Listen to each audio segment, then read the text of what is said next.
मैं rotational mechanics में काफी अच्छा और important topic motion of wheels and how brakes. कोई अगर आप बाइक चला रहे हैं, साइकिल चला रहे हैं, कुछ भी चला रहे हैं, तो उसमें ऑब्वियस सी बात है कि वो व्हील के कारण आगे चल रहा है। लेकिन व्हील एक्चुअली करता क्या है, उससे क्या फायदा होता है, ब्रेक्स कैसे काम करते हैं, जब हम लोग ब्रेक लगाते हैं तो कौन सा फोर्स है जो हमें रोकता है। तो वो सब कंफ्यूजन और वो सब कॉन्सेप्ट को मैं इस एक बहुत ही सिंपल और अच्छा क्वेश्चन है, ये एस.सी. वर्मा का क्वेश्चन है, ऑब्जेक्टिव टाइप क्वेश्चन, उससे मैं सॉल्व करता हूँ। तो इस क्वेश्चन में दे रखा है इन rear wheel drive cars. Rear wheel drive car का मतलब होता है कि अगर ये कार है, उसके मैंने दो व्हील्स बना दिए हैं, तो जो पीछे वाला हिस्सा है इसको ड्राइव किया जा रहा है। और ड्राइव कौन करता है? ड्राइव ऑब्वियसली जो इंजन से एक एक्सल कनेक्टेड होता है, वो एक्सल उसको घुमाता है। तो इन rear wheel drive cars the engine rotates the rear wheels, ठीक है, and the front wheels rotate only because the car moves। कि if such a car accelerates on a horizontal road, तब बताइए कि फ्रिक्शन क्या करेगा इसमें। The friction on the rear wheels is in forward direction, on the front wheels in the backward direction, on the rear wheels has larger magnitude, on the car is in the backward direction। ये चार options हैं और इस question में more than one options में B correct. मान लेता हूं कि सपोज मेरा ये कार यहाँ पे स्टेशनरी था, बिल्कुल 0 वेलोसिटी पे था। अब मैं इसको कार को एक्सेलेरेट कर रहा हूँ, इसको स्टार्ट कर रहा हूँ। तो एक्चुअली देखिए होगा क्या, अब ये रियर व्हील कार है, तो रियर व्हील कार का मतलब हुआ कि इसको यहाँ पर कोई एक एक्सल होगा, जो एक्सल इसको यहाँ से रोटेट करेगा इस डायरेक्शन में। तो अब रोटेट करने से देखिए क्या हो रहा है, जैसे ही ये रियर व्हील रोटेट हो रहा है, तो रोटेशन के कारण जो पॉइंट ऑफ कांटेक्ट है, इसके पास एक वेलोसिटी आ जाएगी बैकवर्ड डायरेक्शन में। तो ये जो पॉइंट ऑफ कांटेक्ट है, ये बोलेगा मैं पीछे जा रहा हूँ, मतलब यहाँ पे बैकवर्ड डायरेक्शन में स्लिपिंग होने की टेंडेंसी होगी, होगा नहीं, टेंडेंसी होगी। और इसलिए नहीं होगा क्योंकि अभी फ्रिक्शन महाशय अभी कूदने वाले हैं मैदान में। तो जैसे ही ये जो पॉइंट ऑफ कांटेक्ट है, ये बैकवर्ड टेंडेंसी होगी। और ये बैकवर्ड टेंडेंसी क्यों हो रही है इसको? क्योंकि ये जो मेरा इंजन है, उसको इस डायरेक्शन में, क्लॉकवाइज डायरेक्शन में इसको रोटेट करना चाह रहा है, इस व्हील को। तो जैसे ही ये पीछे की तरफ स्लाइड करने की टेंडेंसी होगी, एक फ्रिक्शन फोर्स यहाँ पर सामने आ जाएगा, ऐसे आगे की ओर। F, मैं इसको नाम F1 दे देता हूं क्योंकि ये फर्स्ट व्हील की मैं बात कर रहा हूं। तो ये फ्रिक्शन फोर्स F1 क्या करेगा, वो उसको इस रोटेशन को काउंटर करने की कोशिश करेगा। कर नहीं पाएगा क्योंकि जो रोटेशन जो हो रहा है वो अंदर इंजन से हो रहा है, वो काफी ज्यादा है। लेकिन ये अपना पूरा प्रयास करेगा कि नहीं नहीं, मैं तुम्हें पीछे नहीं जाने दूंगा। तो अब एक्चुअली क्या होगा कि ये फोर्स F1 के कारण ये जो पिछला व्हील है, इसके पास अब एक ट्रांसलेशनल वेलोसिटी भी आ जाएगी। और ये जो रोटेशन है वो तो पहले था ही। तो इन दोनों का नेट इफेक्ट क्या होगा, अगर आप पॉइंट ऑफ कांटेक्ट पे आ जाएं, तो एक आपका ट्रांसलेशनल वेलोसिटी v आगे की ओर है, इंजन के कारण रोटेशन का जो है वो पीछे की ओर है। अल्टीमेटली यहाँ पर क्या हो जाएगा, नेट स्पीड इसका 0 हो जाएगा और ये फिर ये प्योर रोलिंग में आ जाएगा। लेकिन ये प्योर रोलिंग में एक्सेलरेट होकर आने के लिए यहाँ पर इसको एक फ्रिक्शन फोर्स को एक्ट करना पड़ेगा। तो अब बात करते हैं इस व्हील की। इस व्हील में इंजन से कोई रोटेशन नहीं हो रहा है, तो ये व्हील तो बेचारा चुपचाप से अपना बैठा होगा। लेकिन अभी चुपचाप से बैठ नहीं सकता है। क्यों नहीं बैठ सकता है? क्योंकि पिछला व्हील जो इस कार का है वो वेलोसिटी v से मूव कर रहा है। और ये भी ध्यान रखिए कि ये सब जो मैंने दिखाया कि रोटेशन हुआ, फिर वेलोसिटी v हो गया, और जो v और ये वाला दोनों वेलोसिटी इक्वल हो गया, ये सब इसको एक्सप्लेन करने के लिए मैंने इसको डिस्क्रीट स्टेप्स में डिवाइड कर दिया है कि पहले ये स्लिपिंग टेंडेंसी हुई, फिर फ्रिक्शन आया। लेकिन जब एक्चुअल मोशन होता है तो ये सब विद इन 2-3 सेकेंड्स हो जाएगा और ये कंटिन्यूसली जो है आपका वेलोसिटी इंक्रीज करता रहेगा। तो अब देखिए अगले व्हील में क्या हो रहा है।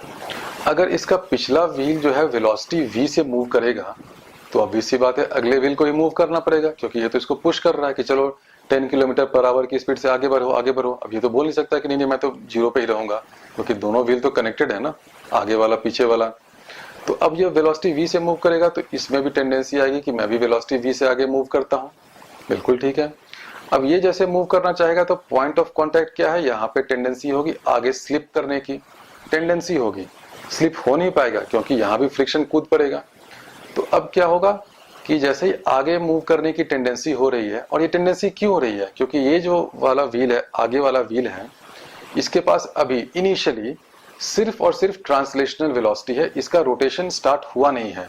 ये तो बोलेगा कि मैं तो भाई स्लिप ही करूंगा, क्योंकि मुझे आपने सिर्फ एक ट्रांसलेशनल वेलोसिटी v दे दिया है, मेरे रोटेशन का तो इंतजाम कुछ किया ही नहीं है, तभी लैंड बोलेगा कि भाई मैं हूँ, मेरा एक फ्रिक्शन बेटा है, वो आपको आकर रोटेट कर देगा। तो जैसे ही यहाँ पर एक टेंडेंसी हो रही है आगे मूव करने की, बैकवर्ड डायरेक्शन में एक फ्रिक्शन फोर्स आ जाएगा, और वो फ्रिक्शन फोर्स क्या करेगा, इसको इस डायरेक्शन में रोटेट करता रहेगा। तो अब देखिए क्या है, ये भी जो है व्हील ऐसे रोटेट कर रहा है और ऐसे ये ट्रांसलेशनल वेलोसिटी v से आगे जा रहा है। इसका मतलब ये भी जो है प्योर रोलिंग में आ गया। लेकिन प्योर रोलिंग में आने के लिए इस व्हील को भी क्या करना पड़ा, यहाँ पे एक फ्रिक्शन फोर्स लगना पड़ा, जिसका मैं नाम F2 दे देता हूँ। और ये फ्रिक्शन फोर्स क्या है, बैकवर्ड डायरेक्शन में लग रहा है। तो ये हो गया कि F1 फॉरवर्ड डायरेक्शन में लगेगा और F2 जो है वो बैकवर्ड डायरेक्शन में लगेगा। अब इसमें यह है कि दोनों में से मैग्नीट्यूड किसका ज्यादा होगा, तो ऑब्वियस सी बात है मैग्नीट्यूड F1 का ज्यादा होना पड़ेगा। क्यों, आप कहेंगे क्यों ऐसा क्या है कि F1 ही ज्यादा होना पड़ेगा। इसको मैं दो तरीके से एक्सप्लेन करता हूँ। F1 इसलिए ज्यादा होना पड़ेगा क्योंकि देखो, अगर ये मेरा पूरा कार है, इसको मैं फ्री बॉडी डायग्राम बना लूं, सपोज ये मेरा है, ठीक है, तो इस पर एक्सटर्नल फोर्स क्या लग रहा है कार पे, engine, axle, accelerator, clutch plate, वो सब इंटरनल है। कार अगर मेरा एक्सेलरेट कर रहा है तो वो किसी एक्सटर्नल फोर्स के कारण एक्सेलरेट करेगा। और एक्सटर्नल फोर्स सिर्फ क्या है, दो। एक पहला तो है कि पिछले वाले व्हील पे फ्रिक्शन, जिसको मैंने F1 लिखा, और दूसरा है अगले वाले पे, जिसको मैंने F2 लिखा। तो अगर ये राइट डायरेक्शन में है और एक ये लेफ्ट डायरेक्शन में है, तो नेट इफेक्ट, क्योंकि गाड़ी आगे बढ़ रही है, फॉरवर्ड जा रहा है, तो this F1 has to be greater than F2, नहीं तो क्या होगा, गाड़ी तो पीछे चली जाएगी। तो इसलिए जो पिछले व्हील पे जो फोर्स है ये F1 has to be greater than F2, ये एक रीजनिंग हो गया। लेकिन आप बोल सकते हैं कि ये तो सही तरीका नहीं है, और मैं भी जानता हूं कि ये सही तरीका नहीं है, क्योंकि मैंने क्या किया है, एक इफेक्ट दिखा दिया, एक्सपेरिमेंटल इफेक्ट है कि कार आगे बढ़ रहा है, और अब मैं आर्गुमेंट कर रहा हूं कि नहीं, क्योंकि कार राइट डायरेक्शन में जा रही है तो इस पे फोर्स राइट डायरेक्शन में ही लग रहा होगा। लॉजिकली सही है, लेकिन होना क्या चाहिए कि मैं पहले तो ये बताऊं कि फोर्स राइट डायरेक्शन में ही एक्स्ट्रा क्यों है। क्योंकि फोर्स अगर राइट डायरेक्शन में, फॉरवर्ड डायरेक्शन में ज्यादा होगा, तो ऑब्वियसली कार जो है वो फॉरवर्ड डायरेक्शन में ही आगे जाएगा। लेकिन अभी मैंने क्या एक्सप्लेन कर दिया है कि क्योंकि आपका कार फॉरवर्ड डायरेक्शन में जा रहा है, इसलिए फोर्स भी फॉरवर्ड डायरेक्शन में होगा। तो बेसिकली मैंने आर्गुमेंट को उल्टा कर दिया है, क्योंकि ये इफेक्ट हो रहा है इसलिए ये कॉज होगा। तो ये समझने को तो ठीक है, लेकिन अगर आप बिल्कुल प्योर रीजनिंग और कोई अगर बहुत ही बाल की खाल निकालने वाला कोई अगर साइंटिस्ट होगा तो बोलेगा नहीं, this is not the correct way of argument, because you are giving me an effect and proving that just because this effect has happened so this cause must have happened. क्योंकि मैं prove कर रहा हूं कि just because ये car मेरा forward जा रहा है, इसलिए दोनों में से जो दो फोर्स लग रहा है, एक फॉरवर्ड डायरेक्शन में एक बैकवर्ड डायरेक्शन में, तो फॉरवर्ड वाला जो फोर्स है F1 ये ग्रेटर होना चाहिए, और होता भी है। तो ये तो एक रीजनिंग था, ठीक है। इसका दूसरा रीजनिंग भी देखो क्या होता है। दूसरा रीजनिंग ये है कि जो पीछे वाला जो फोर्स ऑफ फ्रिक्शन है उसको क्या करना पड़ रहा है, उसको काउंटर करना पड़ रहा है जो इंजन का जो एक्सल है उसके टॉर्क को। क्योंकि देखिए इंजन का जो एक्सल है वो इसको इस डायरेक्शन में घुमा रहा है, क्योंकि देखिए ये जो रियर व्हील है, इस रियर व्हील को इंजन जो है वो इस डायरेक्शन में घुमाना चाह रहा है। फोर्स जो मेरा क्या है उसको काउंटर कर रहा है इस डायरेक्शन में ले जाकर। अब जो फोर्स ऑफ फ्रिक्शन उसको बैलेंस नहीं कर पाएगा, लेकिन अब एक्चुअली कोशिश तो कर रहा है कि नहीं, मैं जो टॉर्क जो इंजन घुमा रहा है इधर की ओर, मैं उसको काउंटर करूं। तो इसलिए इस फोर्स को ज्यादा होना पड़ेगा, क्योंकि ये इसको काउंटर करना चाह रहा है। क्योंकि ये देखिए जो इंजन उसको घुमा रहा है इस डायरेक्शन में, उसके कारण ये पॉइंट ऑफ कांटेक्ट क्या है, पीछे की ओर जा रहा है। फ्रिक्शन बोलता है कि मैं तुम्हें पीछे नहीं जाने दूंगा, मैं अपने साथ तुम्हें आगे ले चलूंगा। और क्योंकि ये इंजन वाले टॉर्क को काउंटर कर रहा है, तो ये F1 को ज्यादा होना पड़ेगा। इस F2 का काम क्या है, इस F2 को कोई इंजन वगैरह से तो लड़ाई झगड़ा करना है नहीं, ये चुपचाप से बैठा हुआ था, सिर्फ थोड़ा सा यहाँ पे स्लिपिंग हुआ, उस स्लिपिंग को अवॉइड करने के लिए वो F2 जो है वो पिक्चर में आ गया है। तो इसलिए क्या होगा, F1 will be greater than F2। तो इसका करेक्ट आंसर क्या है, on the rear wheels it is in forward direction, A हो गया। On the front wheels is in the backward direction, B correct हो गया। And on the rear wheels has larger magnitude than the friction on front wheels, तो इसका ABC correct option है। तो ये तो हो गया कि अगर मूव स्टार्ट करना है, एक्सेलरेट करना है। अब मैं दूसरा क्वेश्चन इसी से रिलेटेड पूछता हूँ कि सपोज कार मेरा जो है वो स्मूथ रोलिंग बराबर बिल्कुल प्योर रोलिंग कर रहा है और वेलोसिटी वी से जा रहा है, यानी कि पिछला व्हील भी जो वी से जा रहा है, अगला भी व्हील से जा रहा है।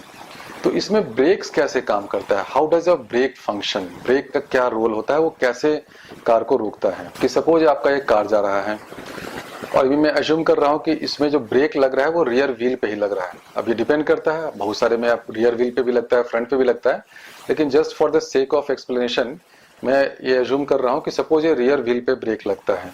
तो कैसे होता है ब्रेक लगने का मतलब क्या है कि आपका कार जो है वो इनिशियली ये वेलोसिटी v से जा रहा है ट्रांसलेशन, और एक ओमेगा उसका हो रहा है, और ये प्योर रोलिंग में है तो v is equal to omega R होगा। ये चुपचाप से अपना जा रहा है, ये भी v ओमेगा से जा रहा है, अगला भी v ओमेगा से जा रहा है, और एवरीबडी इज हैप्पी, एकदम आराम से प्योर रोलिंग हो रहा है। अब मुझे क्या करना है कि इस कार को रोकना है, और मेरे पास ब्रेक जो है वो रियर व्हील में लगेगा। तो ब्रेक जब लगाने में क्या होता है, अपने साइकिल में भी देखा होगा कि जब साइकिल के पिछले व्हील में ब्रेक लगाते हैं तो उसमें कुछ बुश सा होता है जो उसको यहाँ पे टच करने लगता है, इन चारों जगह पे। और इन दोनों व्हील और उस जो बुश के बीच में फ्रिक्शन होता है, उस फ्रिक्शन के कारण क्या होता है कि आपका ओमेगा कम होने लगता है। बेसिकली आपको वो जो फ्रिक्शन का एक टॉर्क लगता है, और वो फ्रिक्शन किसके किसके बीच में, ध्यान रखिए इस पॉइंट पे यहाँ पे कुछ एक बुश लगता है, और वो क्या करता है उसमें एक टॉर्क देता है, टॉर्क वो ऑपोजिट डायरेक्शन में। और वो टॉर्क क्यों आता है, friction between wheel and that particular clutch plate कह लें, या जो प्रेस करते हैं जिसको आप। तो इस टॉर्क के कारण क्या है, ये जो ओमेगा आपका है वो कम होने लगता है। अब देखिए ओमेगा आपका कम होने लगा, ओमेगा कम होने लगा, इसका मतलब क्या है, पहले आपका initially v equal to omega R था, यानी कि v भी मेरा मान लो 10 मीटर पर सेकेंड था, ओमेगा आर भी 10 था। तो अब जो क्लच और व्हील के बीच में फ्रिक्शन के कारण ओमेगा आर जो है वो आपका 10 से घटकर सपोज हो गया 2 हो गया, 10 से घट के 2 हो गया। तो जो पॉइंट ऑफ कांटेक्ट पे अगर आप आ जाएं, पहले क्या था, इसका ट्रांसलेशन भी 10 था, इधर 10, पीछे भी 10, दोनों इक्वल हो गया, आराम से बिल्कुल प्योर रोलिंग हो रहा है। अब क्या हो गया कि जो ट्रांसलेशन वेलोसिटी है वो तो 10 है, मैं अज्यूम कर रहा हूँ। अब ये सब मैं बिल्कुल डिस्क्रीट स्टेप्स में समझा रहा हूँ, लेकिन एक्चुअल रियल लाइफ में ऐसा नहीं कि बिल्कुल डिस्क्रीट स्टेप्स में एक करके घटता है, वो कंटिन्यूसली सारा कुछ सेल्फ एडजस्टिंग फोर्स आता है। लेकिन just for the sake of explanation मैं समझा रहा हूँ ऐसे कि आपके क्लच प्लेट ने ओमेगा आर को तो 10 से घटाकर 2 कर दिया, आपका v तो है 10 पर, क्योंकि v किस पे डिपेंड करता है, v डिपेंड करता है एक्सटर्नल फोर्स पे, एक्सटर्नल फोर्स से भी फ्रिक्शन आया नहीं है, एक्चुअली तो आ ही गया है, लेकिन अब देखते हैं। तो v अगर ये 10 से आगे जा रहा है और आपका ओमेगा आर सिर्फ 2 है, तो इफेक्टिवली क्या हुआ, आपका जो पॉइंट ऑफ कांटेक्ट है वो फॉरवर्ड उसमें स्लिपिंग हो रहा है। फॉरवर्ड स्लिपिंग मतलब उसमें 8 मीटर पर सेकेंड उसके पास एक्स्ट्रा ट्रांसलेशनल वेलोसिटी है। फॉरवर्ड स्लिपिंग हुआ, इसका मतलब क्या हुआ कि उस पर फ्रिक्शन फोर्स लगेगा, और किस डायरेक्शन में, फ्रिक्शन फोर्स लगेगा बैकवर्ड डायरेक्शन में। अब ये फ्रिक्शन फोर्स देखिए क्या कर रहा है, ये जो फ्रिक्शन फोर्स है इस 10 को तो घटाएगा ही, क्योंकि फ्रिक्शन आ गया है, तो फ्रिक्शन क्या कर रहा है, 10 को घटाएगा। लेकिन साथ ही साथ ये जो फ्रिक्शन है ये आपके किस डायरेक्शन में, देखिए इस फ्रिक्शन का जो टॉर्क है ये मेरे ओमेगा के डायरेक्शन में है, तो 10 से इसको घटाएगा, लेकिन साथ ही साथ 2 से इसको बढ़ाएगा भी। तो एक्चुअली अब क्या होगा, इनिशियली हम लोग 10 और 10 पे थे, मेरा v भी 10 था, ओमेगा आर भी 10 था, क्लच प्लेट ने आके उसको 2 पे ले जाना चाहा, लेकिन उसी बीच में फ्रिक्शन कूद पड़ा मैदान में। वो बोला कि नहीं मैं उसको 2 पे नहीं जाने दूंगा, इतना अन्याय मैं नहीं होने दूंगा। वो क्या करता है कि ओमेगा आर को 2 से बढ़ाता बढ़ाता 4 पे ले जाएगा, और इस जो वेलोसिटी है इसको घटाते घटाते इसको भी 4 पे ले आएगा, और दोनों आपका इक्वल हो गया, पॉइंट ऑफ कांटेक्ट पे स्लिपिंग भी बंद हो गया। और नेट इफेक्ट क्या हुआ कि पहले आप 10 मीटर पर सेकेंड की स्पीड से चल रहे थे, तो अब आप 10 से डिक्रीज करके 4 की स्पीड पे आ गए। तो देखिए अब मैंने इसको डिस्क्रीट स्टेप्स में ब्रेक किया कि ये 10 होगा, फिर 2 होगा, तो 2 से 4 होगा। रियल लाइफ में ऐसा नहीं होता है, जैसे ही ओमेगा आर थोड़ा सा डिक्रीज करेगा v से, फ्रिक्शन पिक्चर में आ जाएगा। फ्रिक्शन क्या करेगा, ओमेगा आर को बोलेगा कि ठीक है तुम्हें डिक्रीज कर रहा है, मैं तुम्हें तो थोड़ा सा उठाता ही हूँ, साथ ही साथ इस v जो बदमाश है उसको भी थोड़ा नीचे करता हूँ, ताकि तुम दोनों फिर से आकर इक्वल हो जाओ। तो ये होता है रियर व्हील पे जहां पे हम लोग ब्रेक लगाते हैं तो ऐसे होता है। अब फ्रंट व्हील है जो, उसमें क्या होगा, वो कैसे रुकता है। फ्रंट व्हील में हमारे पास कोई ब्रेक प्लेट्स नहीं है, लेकिन देखिए अगर कोई कार है, उसका अगर बैक व्हील सपोज आपका 4 मीटर पर सेकेंड से मूव कर रहा है, 4 से, तो ये तो हो नहीं सकता कि उसका जो फ्रंट व्हील है वो 6 से 8 से 10 से मूव कर रहा है। दोनों कार के दोनों व्हील्स को तो सेम वेलोसिटी से मूव करना होगा। तो सपोज इनिशियली जो था वो दोनों 10 और 10 से मूव कर रहा था, यानी कि उसका v भी 10 था, ओमेगा r भी 10 था फ्रंट व्हील का। अब क्योंकि इसका पिछले के कारण ये जो मेरा फ्रंट व्हील है उसकी ट्रांसलेशनल वेलोसिटी हो गई है, सपोज ये 4 हो गई है। तो अब क्या, अगर आप पॉइंट ऑफ कॉन्टैक्ट पर आएंगे तो आप देखेंगे इसके पास 2 वेलोसिटी है। ओमेगा r जो 10 था वो तो 10 है ही, लेकिन जो ट्रांसलेशनल वेलोसिटी फॉरवर्ड डायरेक्शन में था वो कम गया है। तो अब नेट इफेक्ट क्या होगा कि बैकवर्ड डायरेक्शन में पॉइंट ऑफ कांटेक्ट के पास एक वेलोसिटी आ जाएगी, और इस वेलोसिटी और इस स्लिपिंग को काउंटर करने के लिए फोर्स ऑफ फ्रिक्शन आएगा जो फॉरवर्ड डायरेक्शन में होगा F2। अब ये फोर्स ऑफ फ्रिक्शन क्या करेगा कि ये जो मेरा ट्रांसलेशनल वेलोसिटी जो घट गया था काफी, उसको पहली बात तो बढ़ाएगा, यानी कि अगर वो 4 पे आ गया था 4 से उसको 6 पे ले जाएगा। साथ ही साथ ये जो 10 है मेरा ओमेगा r, उसको भी देखिए इस F2 के कारण जो टॉर्क है इस ओमेगा r को अपोज कर रहा है, तो इस 10 को भी घटाकर 10 से इसको घटाकर 6 पे लाएगा। तो इफेक्टिवली जो आपका फ्रंट व्हील है वो 6 = 6 हो गया, मतलब v = ओमेगा r। अब इस एग्जाम्पल में समझाने में मैंने बैक व्हील की जब बात की थी तब मैंने एग्जाम्पल 4 पे दिया था, आगे वाले में 6 पे दिया है, वो जस्ट सिंपल नंबर है आपको समझाने के लिए। तो जब हम लोग ब्रेक लगाते हैं तो क्या हो रहा है कि जो रियर व्हील है उस पे फ्रिक्शन फोर्स बैकवर्ड डायरेक्शन में लगेगा F1, और जो फ्रंट व्हील है उसमें फॉरवर्ड डायरेक्शन में लग रहा है F2। अब सोचिए कि मैग्नीट्यूड किसका ज्यादा होगा। तो जैसे हमने एक्सेलरेशन के टाइम में दिखाया था कि F1 का मैग्नीट्यूड जो रियर व्हील का मैग्नीट्यूड है वो ज्यादा होता है, इस केस में भी देखिए जो आपका जो F1 है वो ज्यादा होगा। क्यों ज्यादा होगा कि अगर मैं इस पूरे दोनों व्हील और कार को मिलाकर सिस्टम अपना बना लूं, तो क्योंकि अब इसको रिटार्ड होना है, डीएक्सेलरेट करना है, तो नेट फोर्स जो है वो बैकवर्ड डायरेक्शन में ज्यादा लगना है, तो obviously F1 has to be greater than F2। ये तो एक रीजन हो गया, लेकिन उतना लॉजिकली करेक्ट रीजन इसलिए नहीं है क्योंकि मैं इफेक्ट दिखा दे रहा हूं और बोल रहा हूं कि ये इफेक्ट हो रहा है कि गाड़ी रुक रही है, गाड़ी रिटार्ड हो रही है, इसलिए बैकवर्ड डायरेक्शन का फोर्स जो है फ्रिक्शन ज्यादा होगा। ये एक तरीका है। और उसको दूसरे तरीके से भी एक्सप्लेन कर सकते हैं कि ये जो F1 है इसको क्या करना पड़ रहा है, ये जो ब्रेक वाला फ्रिक्शन है उसको वो काउंटर कर रहा है। क्योंकि देखिए रियर व्हील पे आप ब्रेक भी लगा रहे हैं, एक तरह से अगर आप सिर्फ आप रियर व्हील की बात करें और उसको सिस्टम लें, तो इस रियर व्हील पे एक जो ब्रेक प्लेट्स है उसके कारण ये ब्लू डायरेक्शन में एक फ्रिक्शन लग रहा है। तो मेरा जो ग्राउंड और व्हील के बीच वाला जो फ्रिक्शन है F1, इसको थोड़े एक्स्ट्रा मेहनत करना पड़ रहा है क्योंकि ये जो है इस ब्रेक वाले प्लेट के फ्रिक्शन को काउंटर कर रहा है। फ्रंट व्हील के पास वैसा कोई मजबूरी नहीं है, वैसा कोई एक्स्ट्रा काम नहीं कर रहा है। फ्रंट व्हील सिर्फ और सिर्फ क्या कर रहा है क्योंकि हाँ मुझे V और ओमेगा r दोनों को इक्वेट करना है, उस दोनों को इक्वल बनाने के लिए जितना फ्रिक्शन चाहिए बस उतना फ्रिक्शन धीरे से लगा के अपना शांत होकर बैठ जाता है। लेकिन जो पीछे वाला है F1, उसको इस ब्रेक प्लेट के फ्रिक्शन को भी काउंटर करना है, उसको भी ध्यान में रखना है, उससे भी उसको फाइट करना है, इसलिए F1 has to be greater than F2।